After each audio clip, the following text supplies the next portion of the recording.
Françoise Grossetête, bonjour. Vous Bonjour. êtes tête de liste UMP dans la grande circonscription du Sud-Est. Quelles sont vos impressions sur cette fin de campagne ? Écoutez, bonnes impressions en ce sens que partout où je suis passée, grâce à la mobilisation de l'UMP, du nouveau centre et beaucoup de nos jeunes, les jeunes populaires, eh bien j'ai senti une vraie sensibilisation et la volonté vraiment de se battre. Donc dans notre camp, on se bat et on se bat jusqu'au bout.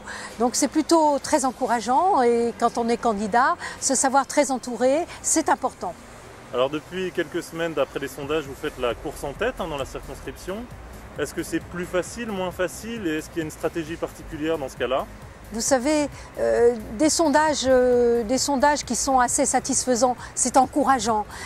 Et pour le moral, c'est bien. Mais pour moi, le seul vrai sondage, ça sera le résultat de l'élection le 7 juin au soir. Donc si vous voulez, le message que je transmets partout, c'est la mobilisation jusqu'au dernier moment. Il faut vraiment convaincre tout le monde qu'il faut aller voter, que cette élection, elle est capitale. Alors vous êtes une des députées les plus assidues au Parlement européen. C'est ce qui ressort d'une enquête qui a été publiée dernièrement. Est-ce que les gens sur le terrain le reconnaissent, ils sont sensibles ? Alors les gens, ils sont sensibles quand ils le savent et c'est vrai que beaucoup autour de moi le disent parce que c'est plus gênant pour moi de l'exprimer moi-même. Mais quand d'autres le disent, en général, c'est reconnu. Je m'aperçois que c'est reconnu et c'est important de savoir que le candidat que l'on va envoyer au Parlement européen pour vous représenter, c'est un candidat qui s'engage à travailler, qui s'engage à défendre en somme les convictions et les intérêts de nos électeurs. Alors l'UMP a été pas mal attaquée dans cette campagne. Qu'est-ce que vous pensez de l'ambiance générale de cette campagne ? Est-ce qu'elle donne envie, à votre avis, aux Français de se mobiliser dimanche ? Vous savez, nous à l'UMP, nous sommes les seuls à avoir parlé d'Europe et à avoir présenté un vrai projet pour l'Europe.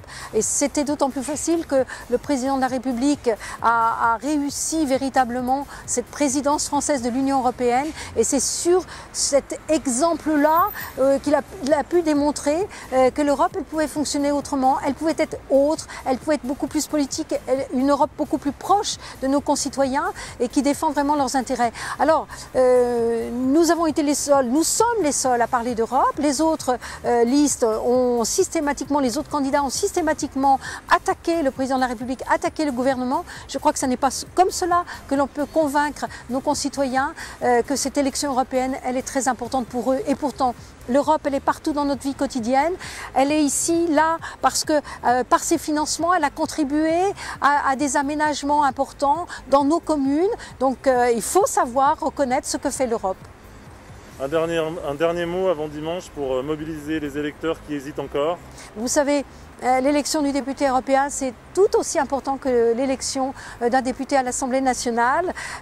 Il faut aller voter. Pourquoi ? Tout simplement parce que si on s'abstient, eh bien, on joue contre les intérêts de la France. Or, le président de la République a remis la France au sein de l'Europe. Il lui a redonné toute sa place.